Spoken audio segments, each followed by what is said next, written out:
Hi everyone, tech travel ഈറ്റിന്റെ മറ്റൊരു എപ്പിസോഡിലേക്ക് സ്വാഗതം. ഇന്ന് നമ്മൾ ഇവിടെ സംസാരിക്കാൻ പോകുന്നത് ഇപ്പോൾ സോഷ്യൽ മീഡിയയിലും മറ്റും ഒരു ട്രെൻഡായി വരുന്ന ഒരു മെസ്സേജുകളും മറ്റും നിങ്ങൾക്ക് കാണാം. പോസ്റ്റ് ഓഫീസിൽ പോയി SB അക്കൗണ്ട് തുടങ്ങുക എന്നുള്ളത്.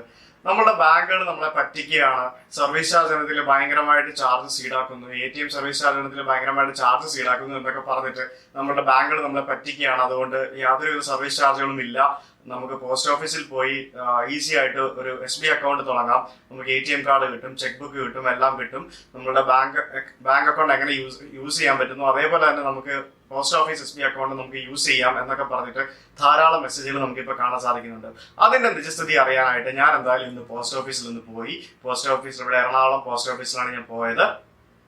കേവലം ഒരു 50 രൂപ മാത്രം മുടക്കി നമുക്ക് SB അക്കൗണ്ടിൽ ഒരു പോസ്റ്റ് ഓഫീസിൽ പോയിട്ട് നമുക്ക് SB അക്കൗണ്ട് തുടങ്ങാൻ സാധിക്കും. അതിനായിട്ട് നിങ്ങൾ ചെയ്യേണ്ടത് നിങ്ങളുടെ ഏറ്റവും അടുത്തുള്ള പോസ്റ്റ് ഓഫീസിൽ പോവുക. SB അക്കൗണ്ട് തുടങ്ങുന്നതിന് ആവശ്യമായിട്ടുള്ള ആപ്ലിക്കേഷൻ ഫോമും ATM കാർഡ് ലഭിക്കാനുള്ള ആപ്ലിക്കേഷൻ ഫോമും അവർ തരുന്നതായിരിക്കും. നിങ്ങൾ അതിനായിട്ട് കൊടുക്കേണ്ടത് നിങ്ങളുടെ 2-3 ഫോട്ടോ ആവശ്യമായിട്ട് വന്നേക്കാം.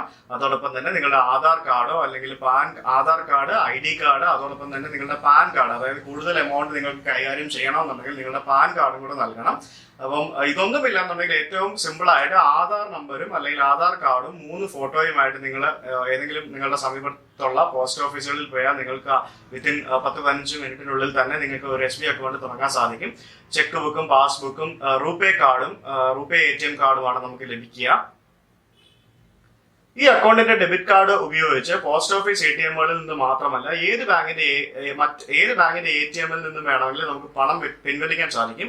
എത്ര തവണ പണം പിൻവലിച്ചാലും സർവീസ് ചാർജ് ഈടാക്കില്ല എന്നുള്ളതാണ് ഇതിന്റെ ഒരു പ്രധാന ആകർഷണം. ഞാൻ ഇന്ന് ലഭിച്ച ഒരു ATM കാർഡ് വെച്ചിട്ട് ഞാൻ മറ്റൊരു ബാങ്കിൽ കയറി ഞാൻ ട്രാൻസാക്ഷൻ നടത്തി നോക്കി, വർക്ക് ചെയ്യുന്നുണ്ട്. അതുപോലെ തന്നെ ഞാൻ ഹോട്ടലിൽ ഭക്ഷണം കഴിക്കാൻ കയറിയപ്പോൾ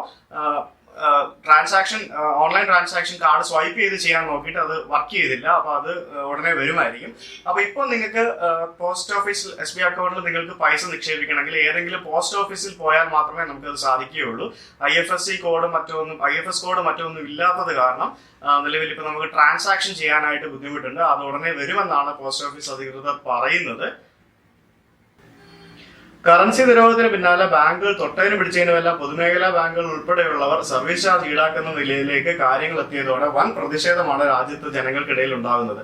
അതുകൊണ്ട് തന്നെ സർവീസ് ചാർജുകൾ അനാവശ്യമായി ഈടാക്കരുതെന്ന കർശന നിർദ്ദേശം ഉണ്ടെങ്കിലും നിശ്ചിത അളവിൽ കൂടുതൽ ATM ഇടപാടുകൾ അക്കൗണ്ട് വഴിയുള്ള പണമിടപാടോ നടത്തിയാൽ ഇതിനെല്ലാം പ്രത്യേകം ചാർജ് ഈടാക്കുന്ന പ്രവണത സജീവമാകുകയാണ് നമ്മളുടെ ഇടയിൽ.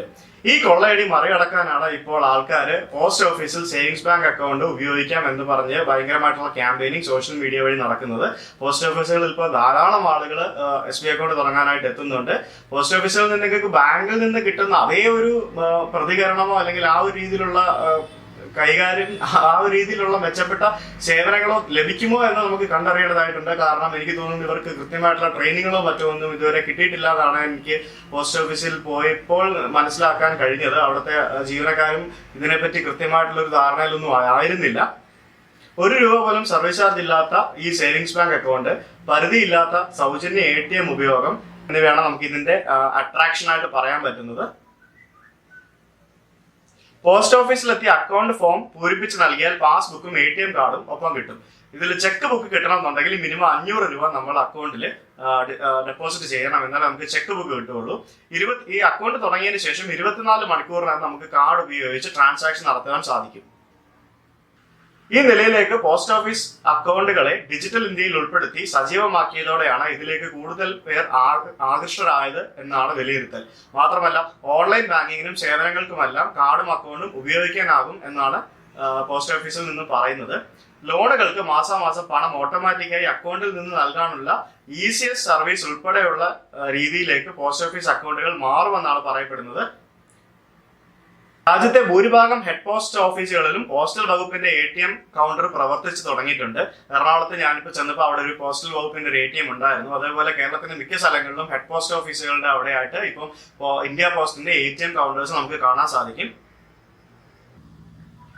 നമുക്ക് മറ്റ് ബാങ്കുകളിൽ നമുക്ക് കിട്ടുന്ന സേവനങ്ങളായ ജോയിന്റ് അക്കൗണ്ട് അല്ലെങ്കിൽ നോമിനി ഫെസിലിറ്റി ഇതുപോലെ ഉള്ള ഫെസിലിറ്റീസ് എല്ലാം നമുക്ക് പോസ്റ്റ് ഓഫീസ് വഴിയുള്ള അക്കൗണ്ടിൽ നമുക്ക് ചെയ്യാൻ സാധിക്കുന്നതാണ്. ഒരു സാമ്പത്തിക വർഷം 10,000 രൂപ വരെ അക്കൗണ്ടിൽ നിന്നും ലഭിക്കുന്ന പലിശയ്ക്ക് നികുതി നൽകേണ്ടതില്ല എന്നുള്ളൊരു പ്രത്യേകതയും കൂടിയുണ്ട്.